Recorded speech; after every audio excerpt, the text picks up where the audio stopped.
குரு பிரம்மா குரு விஷ்ணு குரு தேவோ மகேஸ்வரா குரு சாட்சாத் பரபிரம்மா தசம்சி குருவே நமக. தமிழ் மக்கள் அனைவருக்கும் வணக்கம். வாழ்க வளமுடன். நான் உங்கள் தரணிதாசன், பாரம்பரிய முறை ஜோதிடர் மற்றும் வாஸ்து ஆலோசகர். நம்ம சேனலை முதல் முறையாக பார்க்குறீங்க, சப்ஸ்கிரைப் பண்ணுங்கள். பெல் பட்டனில் ஆல் ஆப்ஷன் ப்ரெஸ் பண்ணுங்கள். கடக ராசிக்கு தை மாத பலன் பற்றி இந்த வீடியோவில் விரிவாக பார்க்க போகிறோம். அப்போ பாருங்கள், தை மாத கிரக அடைவுகள் பாருங்கள். உங்களுக்கு ராசி மேலே செவ்வாய் பகவான் இருக்கார், 3ஆம் இடம் முயற்சி ஸ்தானத்தில் கேது பகவான் இருக்கார், 6ஆம் இடத்துல உங்களுக்கு புதன் பகவானும், இதுக்கு 7ஆம் இடத்துல சூரிய பகவானும், 8ஆம் இடத்துல சனி பகவான் மற்றும் சுக்கிர பகவானும், 9ல் ராகு பகவானும், 10ல் உங்களுக்கு பார்த்தீங்கன்னா 11ஆம் இடத்துல உங்களுக்கு குரு பகவான் இருக்கார். அப்போ பாருங்க, இதுதான் உங்களுக்கு தை மாத கிரக அடைவுகள். அப்போ இதை வச்சு தான் நம்ம பலன் சொல்ல போறோம். பாருங்க, உங்களுக்கு ராசியாதிபதியே அப்படிங்கிறது பார்த்தீங்கன்னா கடக ராசி.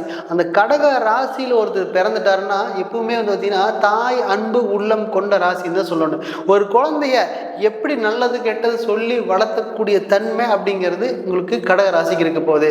அந்த கடக ராசியாதிபதியே அப்படிங்கிறது பார்த்தீங்கன்னா அங்கே கடக ஆட்சி பெற்றிருக்கிறதுனால எல்லாத்தையுமே சமமாக பார்க்கக்கூடிய தன்மை, நல்லவர் கெட்டவர் எல்லாருமே ஒரே மாதிரி பார்க்கக்கூடிய தன்மையாக இருக்க போது அங்கே கடக ராசியிலே செவ்வாய் பகவான் நிற்காரு. அப்போ தொழில் ஸ்தானாதிபதியும் அது மட்டும் இல்லாமல் 5ஆம் அதிபதியும் உங்களுக்கு கம்பல்சரி கடக ராசியிலே இருக்கிறீங்கன்னா அப்போ நீங்கள் நினைச்ச மாதிரி வாழக்கூடிய லைஃப் அப்படிங்கிறது உங்களுக்கு நிச்சயமாக உங்களுக்கு தை மாதம் இருக்க போது. பாருங்க, 10ஆம் அதிபதி தொழில்காரகன் சொல்ற 10ஆம் அதிபதியே உங்க ராசியிலே இருக்கிறாரு, 5ஆம் அதிபதியும் ராசியில் இருக்காரு. அது மிக சிறந்த யோகமே. அது மட்டும் இல்லாம உங்களுக்கு 100% உங்களுக்கு 7ஆம் இடத்துல சூரியன் இருக்காரு. அவர் குடும்ப ஸ்தானாதிபதி 7ஆம் இடத்துல இருக்காரு.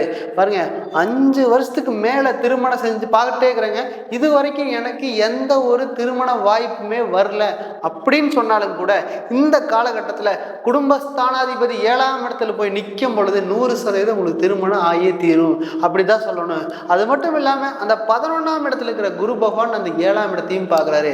அப்போ கடக ராசிக்கு குரு பலன் கம்பல்சரி வந்துருச்சு. அது எந்த மூலியமா வரும், எப்படி வரும் அப்படின்னு தெரியாம தான் முடிச்சுட்டு இருக்கிறீங்க. அப்படின்ட்டா அப்பா வழி சொந்தமா இருக்கு, 7ஆம் இடத்துல சூரியன் இருக்கிறதுனால அப்பா வழி சொந்தத்துல ஏதாவது வரன் வர்றதுக்கான வாய்ப்புகள் மிக அதிகம். அது மட்டும் இல்லாம இந்த குடும்ப ஸ்தானத்துல எந்த ஒரு சுப நிகழ்ச்சியுமே எனக்கு 5 வருஷமா நடக்கல அப்படின்னாலும் கூட இந்த காலகட்டத்தில் கம்பல்சரி குரு பகவானும் சனி பகவானும் கம்பல்சரி பார்த்தீங்கன்னா உங்களுக்கு 8ஆம் இடத்துல இருந்தாலும் கூட 7ஆம் அதிபதி 8ல் இருந்தாலும் கூட கல்யாண வாழ்க்கையில் ஒரு நிம்மதியை கொடுத்துருக்காது. பாருங்க, இது வரைக்கும் கல்யாணம் முடிச்சிருந்தாலும் கூட கம்பல்சரி அந்த கல்யாண வாழ்க்கையில் ஒரு பிரிவினை கொடுத்துருக்கும். எனக்கு சரியான நமக்கு இந்த பொண்ணு வந்து அமையலையே, சரியான வரன் அமையலையே அப்படின்னு ஒரு ஏமாற்றத்தோட இருக்கக்கூடிய காலகட்டமாக இருக்கு. இதுல பாருங்க, அந்த சனி பகவான் அப்படிங்கிற சுக்கரன் கூட சேர்ந்து 8ஆம் இடத்துல மறைஞ்சிருக்காரு. அப்போ உங்க ராசிக்கு 8ஆம் இடத்துல சனி பகவான் கூட இருந்தாலும் கூட லாபம் மிக குறைவு. ஏன்னா உங்களுக்கு 11ல் குரு வந்தாலும் கூட அந்த 11ஆம் அதிபதி 8ல் மறைஞ்சாலும் கூட தொழில எந்த லாபமுமே இல்லை. அப்படியெல்லாம் பாருங்க, 100% 9ஆம் அதிபதி 11ல் இருந்தா வெளிநாட்டில் நல்ல யோகத்தையும் வளத்தையும் கொடுக்கக்கூடிய காலகட்டம். அதுல பாருங்க, அந்த முயற்சி ஸ்தானாதிபதியே கம்பல்சரி 6ஆம் இடத்துல இருக்கிறதுனால 100% முயற்சி அப்படிங்கிறது 2க்கு 4 டைம் முயற்சி அதிகமாக பண்ணிட்டீங்கன்னா 100% வெளிநாடு வாழ்க்கை உங்களுக்கு கடக ராசிக்கு மிக அதிகமாக இருக்க போகுது. இதில் பாருங்க, வெளிநாட்டில் வேலை இழந்துட்டு வேலை தேடணும் நிறைய பேர் இருக்கிறாங்க. இது பாருங்க, அந்த அளவுக்கு சனி பகவான் 8ல் இருக்கும்போது வேலை முதல் கட் பண்ணியிருப்பார்.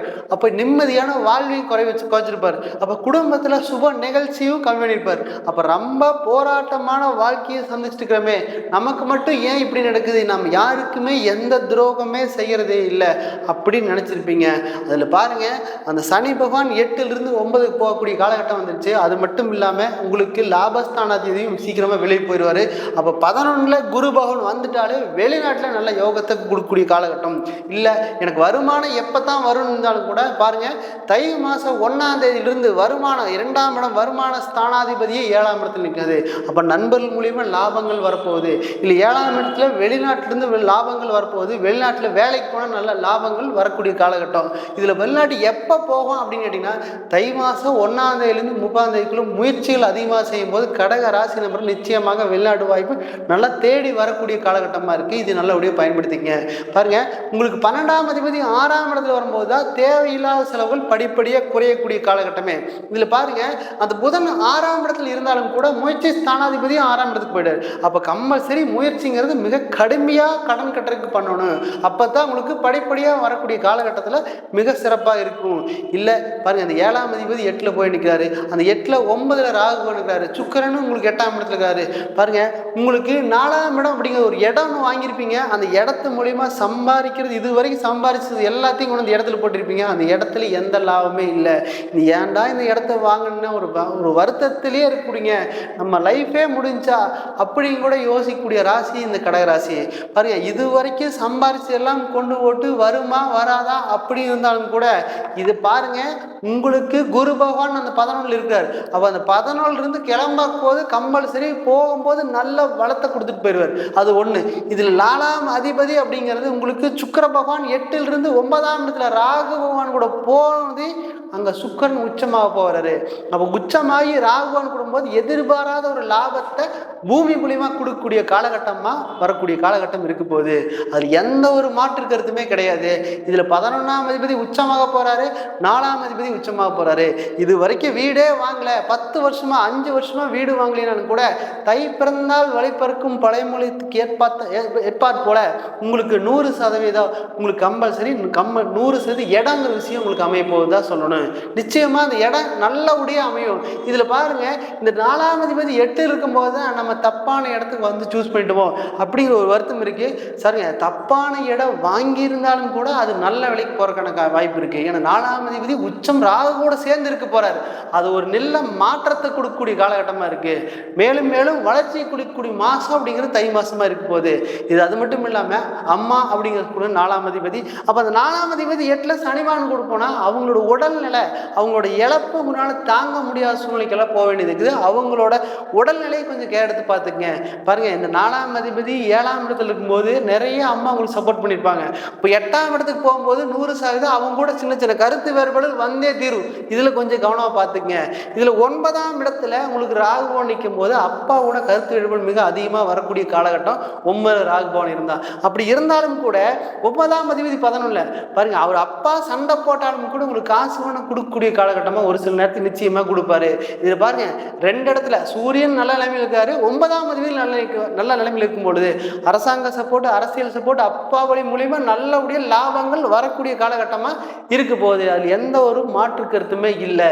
இது மட்டும் இல்லாம நண்பர்கள் மட்டும் கொஞ்சம் கவனமாக பார்த்துட்டிங்கன்னா போகுது. சனி பகவான் 9ஆம் இடத்துக்கு போக வரைக்கும் சற்று வண்டி வாகனத்தில் கொஞ்சம் கவனமாக இருந்துட்டிங்கன்னா தேவையில்லாத மன உளைச்சல் வர்றதுக்கான வாய்ப்பு இல்லை. சரி, குழந்தைகள் படிப்பு எதை படிக்கிறது அப்படிங்கிற ஒரு யோசனையிலேயே போயிட்டுருக்கு. பாருங்கள், படிப்பு அப்படிங்கிறது 4ஆம் இடம்னு சொல்ல, 4ஆம் அதிபதி 8ஆம் இடத்துல இருக்கும்போது இந்த சனி பகவான் சார்ந்த படிப்பு சூப்பராக வேலை செய்யும். அப்படி இல்லைன்னா உங்கள் ராசியிலேயே செவ்வாய் பகவானுக்குனால இன்ஜினியரிங் சார்ந்த படிப்பு மேலும் மேலும் வளர்ச்சியை கொடுக்கக்கூடிய காலகட்டம். பாருங்கள், ஆல்ரெடி வந்து பார்த்தீங்கன்னா உங்களுக்கு கம்பல்சரி சனிபான் 8 இருக்கிறாரு. அப்போ சந்திராஷ்டம காலத்தில் ஒரு பிரச்சனையை போய் தொட்டிங்கன்னா அது ஒரு 3லிருந்து 5 வருஷத்து வரைக்கும் ஒரு பிரச்சனை இருக்குது. நீங்கள் எப்போவுமே இந்த கடக ராசி நபர்கள் சந்திராஷ்டமத்துக்கு மிக மிக கவனமாக இருக்கிறது நல்ல வாழ்க்கையில் நல்ல முன்னேற்றத்தை கொடுக்கக்கூடிய காலகட்டமாக இருக்குது. பாருங்கள், நீங்கள் எப்பவுமே பிரதோஷ வழிபாடை மட்டும் கரெக்டாக பிடிச்சிட்டிங்கன்னா உங்கள் வாழ்க்கையில் அடுத்த நாள் ஈஸியாக போகக்கூடிய தன்மையாக இருக்க போகுது. இது பாருங்கள், இதெல்லாம் கோச்சார பலன் தான். உங்கள் ஜாதகத்தை பார்த்துட்டு நீங்கள் இன்னும் டீட்டெயிலாக நாங்கள் சொல்லக்கூடிய தன்மை இருக்கிறோம். கோச்சார பலன்கள் மட்டுமே. இது வந்து பார்த்தீங்கன்னா உங்கள் ஜாதகத்தில் சனி பகவான் சுக்கிர பகவான் என்ன நிலைமையில் இருக்கிறாரு அதுக்கு தகுந்த மாதிரி நீங்கள் செயல்பட்டீங்கன்னா மேலும் மேலும் வளர்ச்சியை கொடுக்கக்கூடிய காலகட்டமாக இருக்கும். அதை பார்த்தீங்கன்னா உங்கள் ஜாதகம் பார்க்க விரும்பினால் கீழே கொடுக்கப்பட்டுள்ள தொடர்பு கொள்ளலாம். நான் உங்களிடமிருந்து விடைபெறுவது தரணிதாசன், பாரம்பரிய முறை ஜோதிடர் மற்றும் வாஸ்து ஆலோசகர். நன்றி, வணக்கம்.